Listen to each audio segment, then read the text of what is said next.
Hello. Generally, the first couple minutes of these Instagram lives are me just singing hello, hello in different ways. Hello, Jeans. Hello, L Bowls. Universal Music for Life. Can you guys hear my husband having a shower upstairs?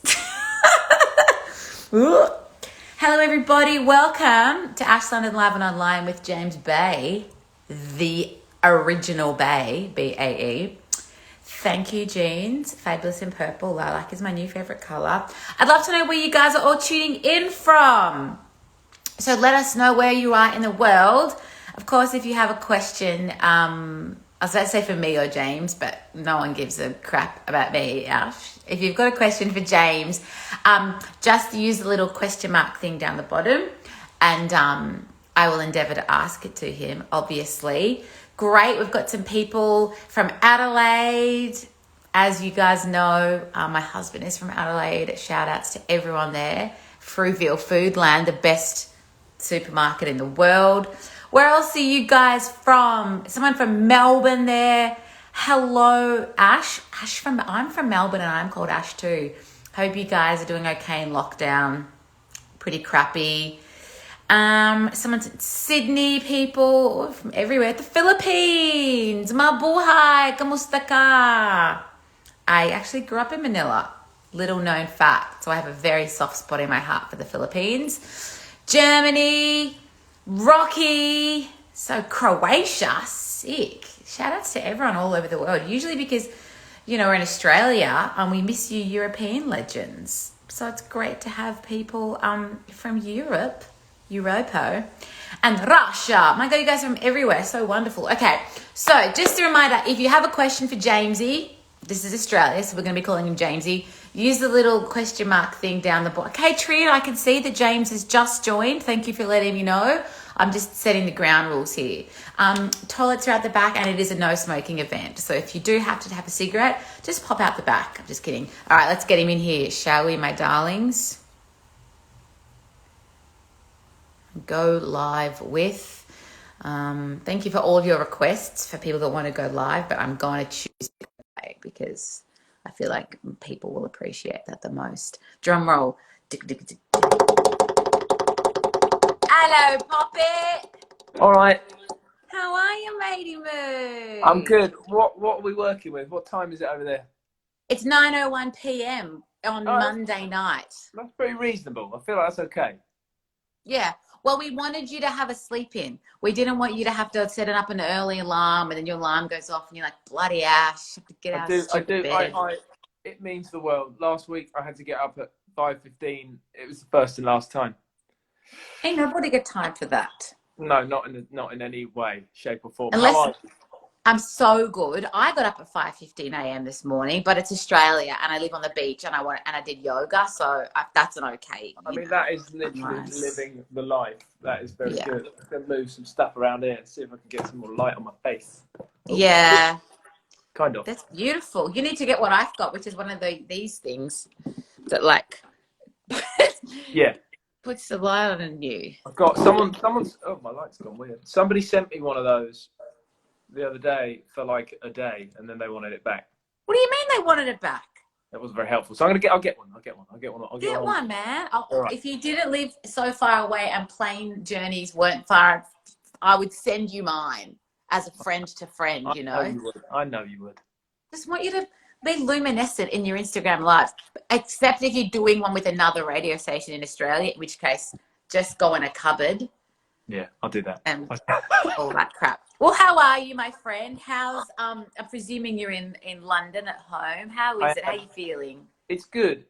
Things are starting to sort of open up more now. They've been doing that for a little while. There's talk of the government the other day said that we were going to be allowed to do gigs outside. Don't know what that means yet. They just said it. They didn't say anything else about it.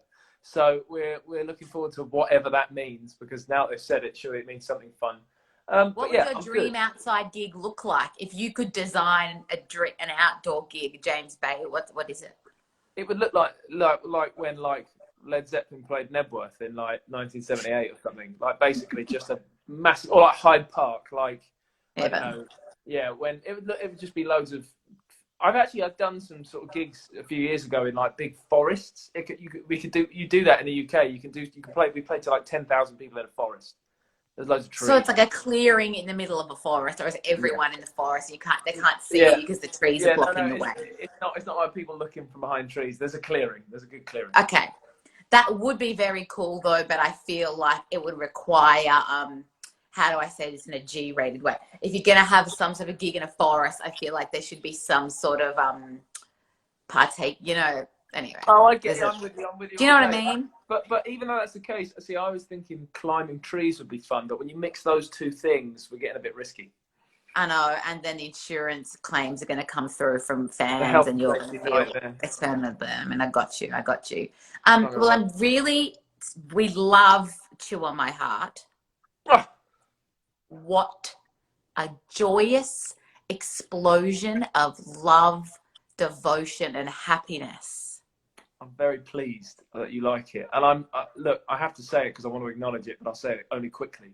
I'm very gutted. Yes, we're doing this, but I'm so gutted. I would be in Australia, wouldn't I? There's no two ways about it. Of course you would, obviously. So I'm very sad that I can't be there, but I'm very glad that you like the song. And I'm hearing from all sorts of lovely Australian folk that they're enjoying it, which is a dream for me because I like to be over there. Yeah, and you know that Aussies won't lie to you because we don't lie. So if it was a shit song, we'd probably be like, bit shit, but we might like the next one, James. There's a little caveat. Yeah, we would. Yeah. But I appreciate it. And I will get there. I'll be there. It will happen. Yeah, of course you will. I believe you. I absolutely believe you. I mean, you might be forced to have some crazy 2-week quarantine situation when you arrive, but worst place is to be, at least the weather will be good. Let's quarantine on a beach. Is that a thing? Can you do it? Is that allowed? Yeah, no, the beaches I think are what really fucked us over because it was Bondi Beach at the start of this like lockdown period. The Aussies couldn't get it and they were like, oh, we're just going to the beach. And then 10,000 people close the beaches. And then 3 weeks later, they're like, okay, we're going to open the beaches, but like you can only exercise. And everyone's just like surfing, lying on the sand, close the beaches again. Australia, we can't stay away from the beach. But look at those beaches. We get it. I understand. So it is a very... Obviously, you've written love songs before. We know this. But there is something different about this. This is very much like cut your heart open in a good way. I was going to say like run through the fields, but literally the video, you are running through the fields. The field in that video, I have to say, I sort of want people to know that you look at that wheat field and across the top of it, it looks very flat and even. And the farmer's done a wonderful job, even though I went in and ruined it all. Lovely job. Really done a great job. The ground in that field that all that wheat is growing out of, that surface, the surface of that floor, it goes like this, right? But it's all like hard mud, right? Running, being chased by a quad bike with a massive camera on it, and they said, "Don't slow down, or you'll get run over by the quad bike." That's very scary. Okay, I don't know how I didn't roll an ankle every step, but I managed it. But I did end up, as a result, we get a very sort of lanky, gangly version of I can be quite a neat runner. Not in this video. I thought that was part of the effect. That you were like falling over it. So high on love that you can't even run straight. High on love and helium. And yeah. Did you do a bit of that breathing in the helium from the balloons? Didn't let me. Shame. Because I could have done a rendition of the song. That would have been incredible. But anyway, yeah, it was fun doing that video. And there was they had this amazing like filter over the camera the entire time that made all these little bits of rainbow. They look like they're done in post, but it was actually done. I thought it was done in post. No, he had like a weird bit of bendy plastic over the lens the whole time, so that it was always, refracted the light the entire time. Surely it's less work to just do it raw and then get someone else to just fix it in post. I think they wanted to commit to that look so much that they just thought let's just do it the whole time, because you don't want to go back on that kind of thing once you've done it. Anyway, it was very fun to do the video, and the song is there's some real lyrics in that song, but I love, because when you read the lyric, the title, I thought it was like you idiot chewed on my heart and spat it out, and then I up with my best friend. I think well, I know that when we sat down to write the song, played out the sort of found the chords, decided, oh, I like these chords, these are good, started sort of la la la doing some melodies and stuff. And as words start to form, Chew on My Heart was the first thing that came into the room. And it sort of, it landed or whatever. I sang something that sounded like it and went, Chew on My Heart's a mad thing. Like what? It sort of hit us really. It sort of got me really, it sort of hit us hard. And we were like, I remember saying, whatever we do, let's write that, because that just, it's like, for me, it's like when I first heard that Kings of Leon were releasing a song called Sex on Fire. And you're like, that sounds terrifying. I want to hear it. I want to know what that is. How are they putting that together? So I enjoyed, I love that kind of thing. That's a sort of, I found on the whole, and you'll hear eventually, like on this whole third album, as far as any boundary that I've pushed, it's lyrics. That's the boundary I've pushed. I'm always trying to do something a bit different and evolve in some way and change something and hold this thing the same but do this thing different. It was very much sort of sounds on the second album on from the first album. It sounded different, but I realised on this one, it was how I wrote, like lyrically, that was different. Like, so yeah, Chew on My Heart. That's the kind of thing that if that arrives in the room, I'm like, we're having it. Let's go. You just grabbed it from the ether. And it, it felt, I suppose, as far as working out what I wanted to write about that day, it just felt like a great sort of lefty version of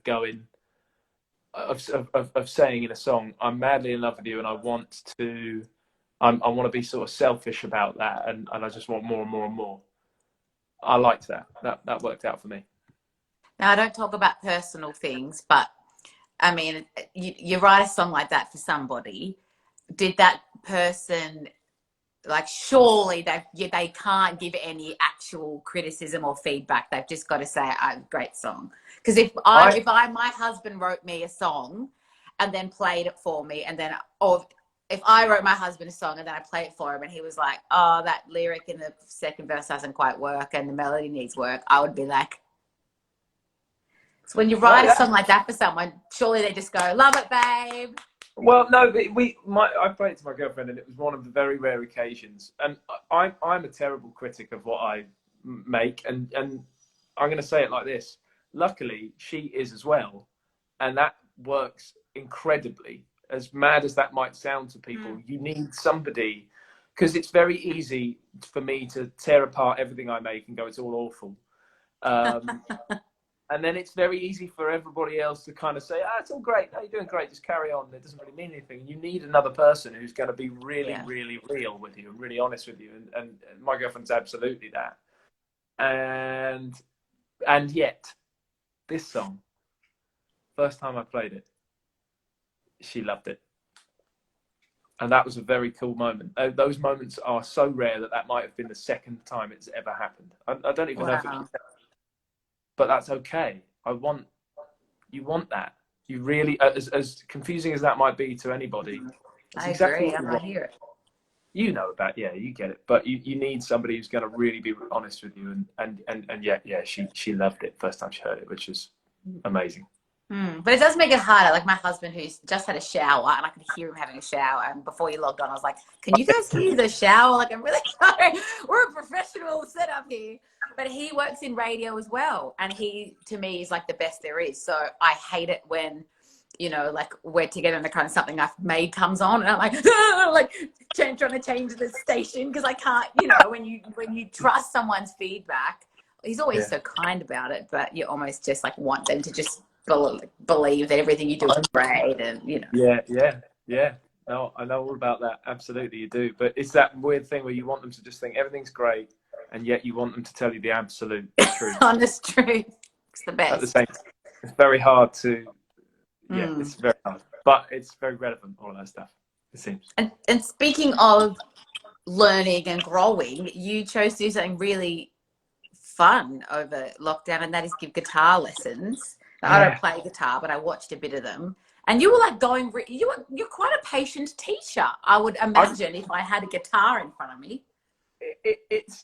I taught guitar for a year when I was 18.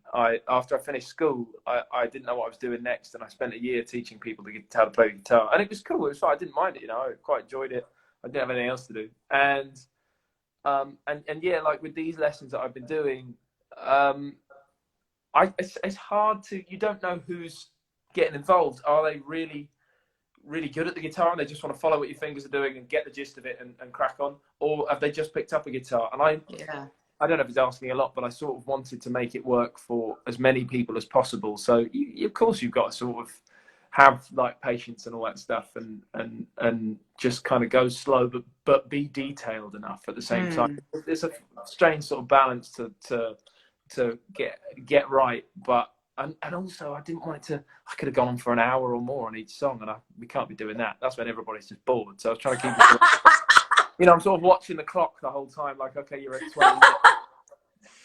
And trying to give them a version of the song as well. But it's been fun. It's been really fun to do it, and I've really enjoyed it. And it's nice to be. We've been in this mad lockdown, so it's just been nice to be in touch with everybody.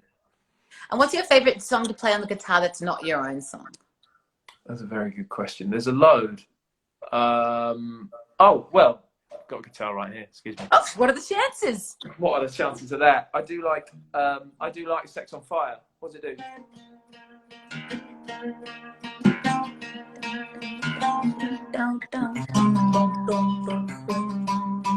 I like that song because then the chorus. What a song! Where are Kings of Leon at? P.S. Yeah, they need to get it together, really, don't they? I think they're just living in incredible houses in Nashville, Tennessee. I mean, I get it. Did you not run into them? You recorded in Nashville, didn't you? This song. I did. I recorded in Nashville. I think they are very wise and they keep it very private and chill in their lovely houses, rather than go roaming the streets, seeing if I'm there to hang out with. But don't sell yourself short, mate. I mean, who knows? But maybe he's out there looking for you now, and you've left, and he's like, "Come on, James, where are you, dude?" Fingers crossed. Fingers crossed we'll get it together one day. But I did. I made all this music in Nashville. It was strange. I started at the end of February in Nashville. First couple of weeks were great. The second couple of weeks were great, except the second couple of weeks, the difference was everyone was sort of looking at their phone now and again. There was these headlines about this thing called coronavirus that was suddenly like a real problem. So the atmosphere changed slightly, but we powered forward and we got everything done in the studio, which was cool. I don't want you to put your guitar down because I am going to ask and beg you and plead you to maybe, if you could find it in your heart, to play a little bit, or the full, whatever you feel it is in your heart to play, of your new single, if that would be okay. If I start the song at the start, I'll probably do all the bits before it gets to the end. Then you should start the song at the start. All right. And I'm going to alter the golf camera a bit so that people can focus on you. You're more than welcome to do whatever you need to do. Great, because we've been practicing the backing vocals, and I think I've really nailed it. 3, 2, 1, go. This is the first. This is like early to be singing, so give me a bear with me. Here we go. We are bearing. Here we go. Take your time. I'll be right here. I know no one could ever love me better.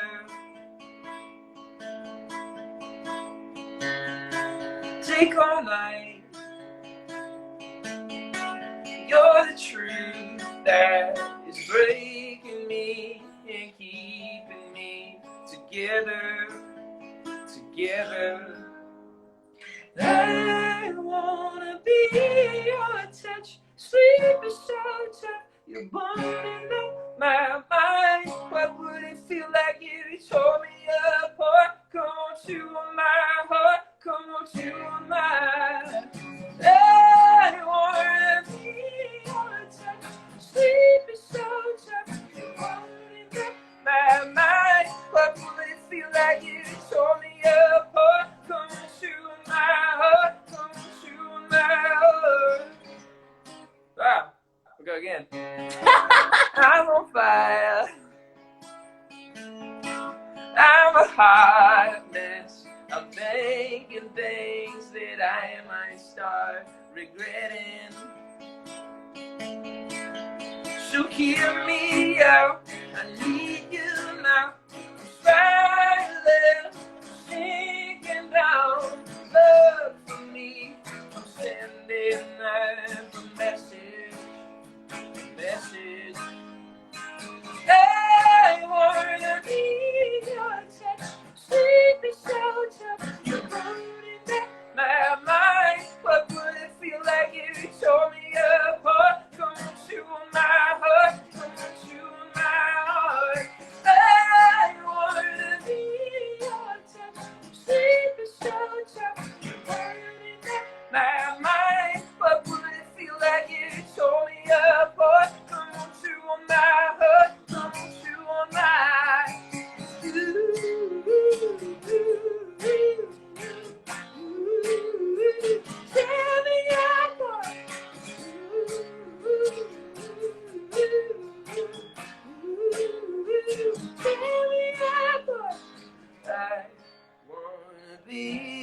wanna touch. Sleep is so tough, it's burning up my mind. What would it feel like if you tore me apart? Come on, chew on my heart, come on, chew on mine. I wanna be your touch. Sleep is so tough, it's burning up my mind. What would it feel like if you tore me apart? Come on, chew on my heart, come on, chew on my mind.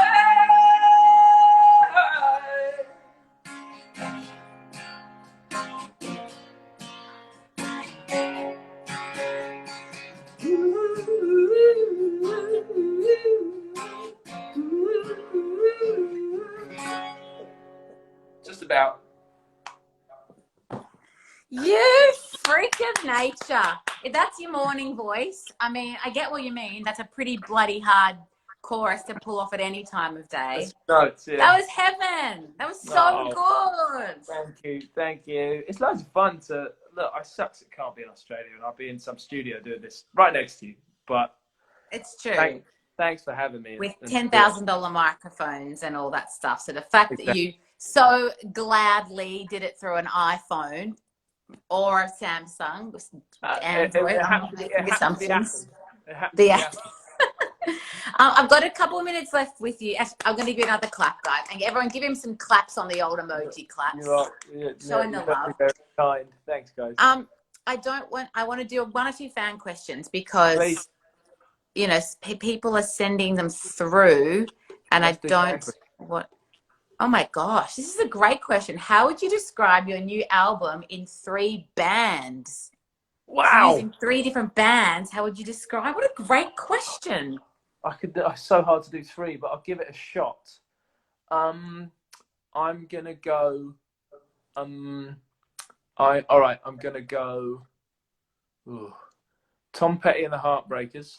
Kind of old, but fantastic. I'm gonna go. Just trying to think of all the music on this album. It's an artist rather than a band. Do you remember Ben Howard? Do you remember Ben Howard? Yeah. Music? Yeah, come on. Only Love is still one of my favorite songs of all time. Unreal. Amazing. Our first album, Every Kingdom. What brilliant. I'm going to give you that one, and then I'm going to go. Ooh. Oh, it's so hard. I'm going to go another old school one. I'm going to go Fleetwood Mac because Fleetwood Mac is just fantastic and they inspire everything I do. Shout outs to my cousin Jeffrey, who I took to Fleetwood Mac a couple of years ago. He's got 2 kids and he was like, night off. Got totally blotto, standing on the chair, having the best night of his life. Every time I see him, he's like, how good was Fleetwood? I love that. Ain't nothing wrong with that. Well, mate, last question before I let you go.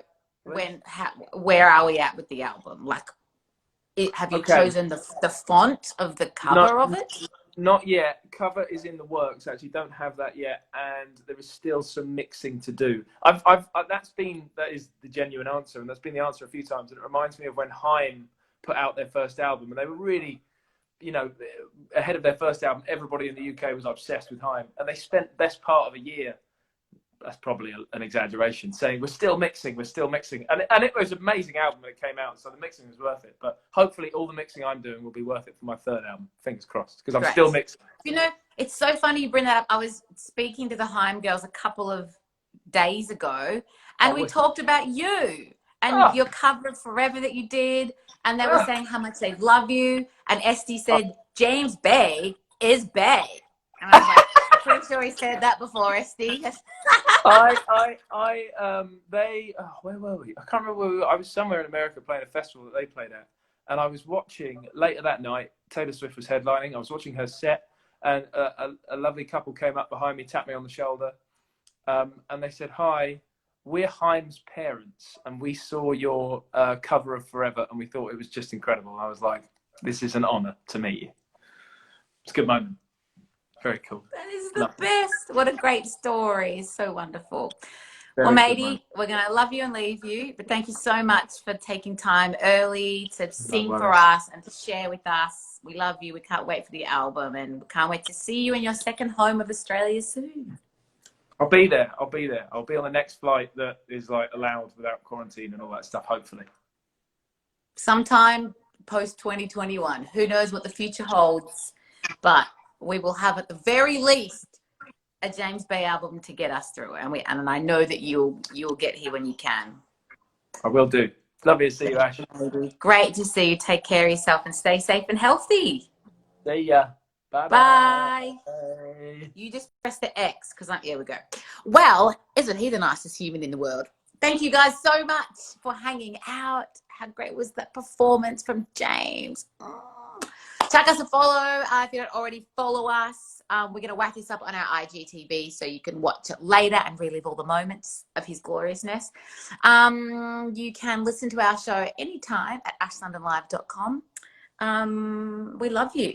Keep an eye out for James's new album whenever it comes. Get his new single, Chew on My Heart. And thank you for being a wonderful audience. Sending love to you all over the world from Sydney, Australia. Mwah. See you guys.